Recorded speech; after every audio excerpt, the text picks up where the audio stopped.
Zola, Thérèse Raquin. Chapitre 21, première partie. Laurent ferma soigneusement la porte derrière lui et demeura un instant appuyé contre cette porte, regardant dans la chambre d'un air inquiet et embarrassé. Un feu clair flambait dans la cheminée, jetant de larges clartés jaunes qui dansaient au plafond et sur les murs. La pièce était ainsi éclairée d'une lueur vive et vacillante. La lampe, posée sur une table, pâlissait au milieu de cette lueur. Madame Raquin avait voulu arranger coquettement la chambre, qui se trouvait toute blanche et toute parfumée, comme pour servir de nid à de jeunes et fraîches amours. Elle s'était plu à ajouter au lit quelques bouts de dentelle et à garnir de gros bouquets de roses les vases de la cheminée. Une chaleur douce, des senteurs tièdes traînaient. L'air était recueilli et apaisé, pris d'une sorte d'engourdissement voluptueux. Au milieu du silence frissonnant, les pétillements du foyer jetaient de petits bruits secs. On eût dit un désert heureux, un coin ignoré, chaud et sentant bon, fermé à tous les cris du dehors, un de ces coins faits et apprêtés pour les sensualités et les besoins du mystère de la passion. Thérèse était assise sur une chaise basse, à droite de la cheminée. Le menton dans la main, elle regardait les flammes vives, fixement. Elle ne tourna pas la tête quand Laurent entra. Vêtue d'un jupon et d'une camisole brodée de dentelle, elle était d'une blancheur crue sous l'ardente clarté du foyer. Sa camisole glissait, et un bout d'épaule passait, rose, à demi caché par une mèche noire de cheveux. Laurent fit quelques pas sans parler. Il ôta son habit et son gilet. Quand il fut en manche de chemise, il regarda de nouveau Thérèse qui n'avait pas bougé. Il semblait hésiter, puis il aperçut le bout d'épaule, et il se baissa en frémissant pour coller ses lèvres sur ce morceau de peau nue. La jeune femme retira son épaule en se retournant brusquement. Elle fixa sur Laurent un regard si étrange de répugnance et d'effroi, qu'il recula, troublé et mal à l'aise, comme pris lui-même de terreur et de dégoût. Laurent s'assit en face de Thérèse, de l'autre côté de la cheminée. Ils restèrent ainsi, muets, immobiles, pendant 5 grandes minutes. Par instants, des jets de flammes rougeâtres s'échappaient du bois, et alors des reflets sanglants couraient sur le visage des meurtriers. Il y avait près de 2 ans que les amants ne s'étaient trouvés enfermés dans la même chambre, sans témoins, pouvant se livrer l'un à l'autre. Ils n'avaient plus eu de rendez-vous d'amour depuis le jour où Thérèse était venue rue Saint-Victor, apportant à Laurent l'idée du meurtre avec elle.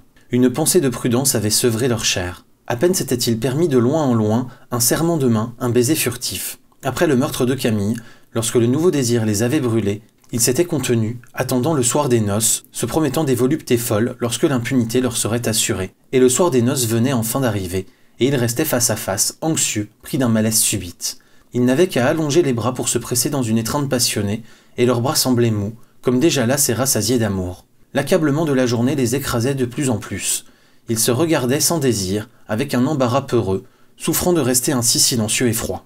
Leur rêve brûlant aboutissait à une étrange réalité. Il suffisait qu'ils eussent réussi à tuer Camille et à se marier ensemble, il suffisait que la bouche de Laurent eût effleuré l'épaule de Thérèse pour que leur luxure fût contentée jusqu'à l'écœurement et à l'épouvante.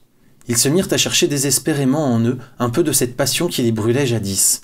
Il leur semblait que leur peau était vide de muscles, vide de nerfs.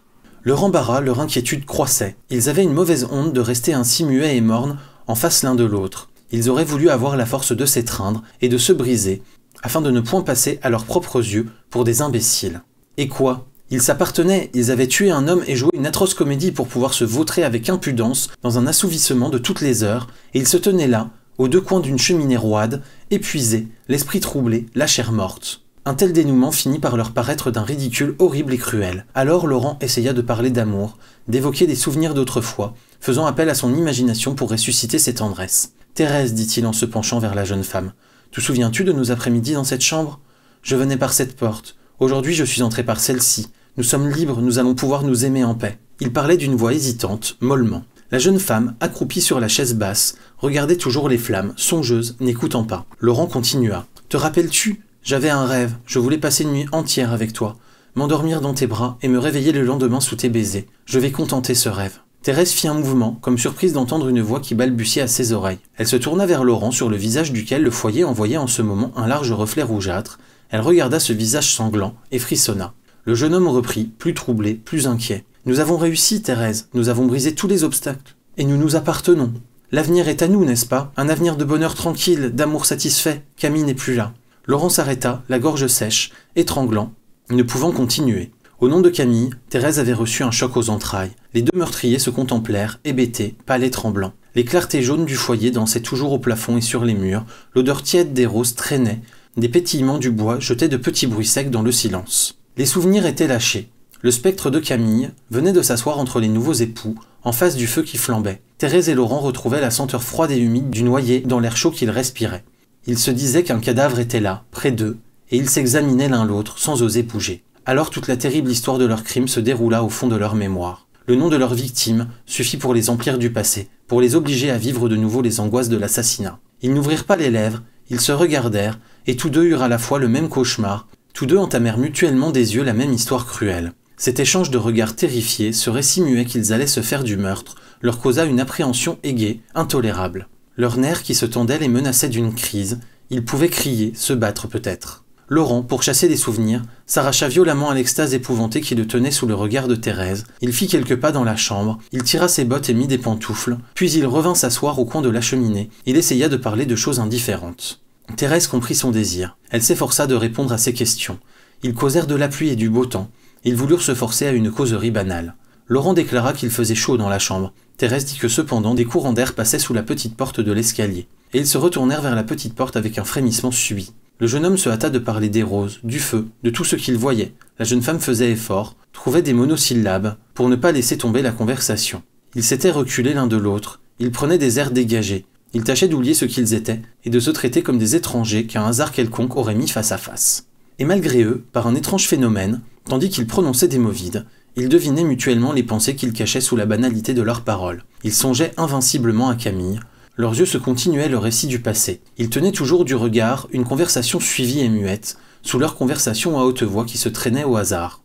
Les mots qu'ils jetaient çà et là ne signifiaient rien, ne se liaient pas entre eux, se démentaient. Tout leur être s'employait à l'échange silencieux de leurs souvenirs épouvantés. Lorsque Laurent parlait des roses ou du feu, d'une chose ou d'une autre, Thérèse entendait parfaitement qu'il lui rappelait la lutte dans la barque, la chute sourde de Camille, et, lorsque Thérèse répondait un oui ou un non à une question insignifiante, Laurent comprenait qu'elle disait se souvenir ou ne pas se souvenir d'un détail du crime. Il causait ainsi, à cœur ouvert, sans avoir besoin de mots, parlant d'autre chose. N'ayant d'ailleurs pas conscience des paroles qu'ils prononçaient, ils suivaient leurs pensées secrètes, phrase à phrase. Ils auraient pu brusquement continuer leur confidence à voix haute sans cesser de se comprendre. Cette sorte de divination, cet entêtement de leur mémoire à leur présenter sans cesse l'image de Camille les affolait peu à peu. Ils voyaient bien qu'ils se devinaient, et que, s'ils ne se taisaient pas, les mots allaient monter d'eux-mêmes à leur bouche, nommer le noyé, décrire l'assassinat. Alors ils serrèrent fortement les lèvres, ils cessèrent leur causerie. Et dans le silence accablant qui se fit, les deux meurtriers s'entretinrent encore de leurs victimes. Il leur sembla que leurs regards pénétraient mutuellement leur chair et enfonçaient en eux des phrases nettes et aiguës. Par moments, ils croyaient s'entendre parler à voix haute, leur sens se faussait, la vue devenait une sorte d'ouïe, étrange et délicate. Ils lisaient si nettement leurs pensées sur leur visage que ces pensées prenaient un son étrange, éclatant, qui secouait tout leur organisme. Ils ne se seraient pas mieux entendus s'ils s'étaient criés d'une voix déchirante « Nous avons tué Camille, et son cadavre est là, étendu entre nous, glaçant nos membres ». Et les terribles confidences allaient toujours, plus visibles, plus retentissantes, dans l'air calme et moite de la chambre.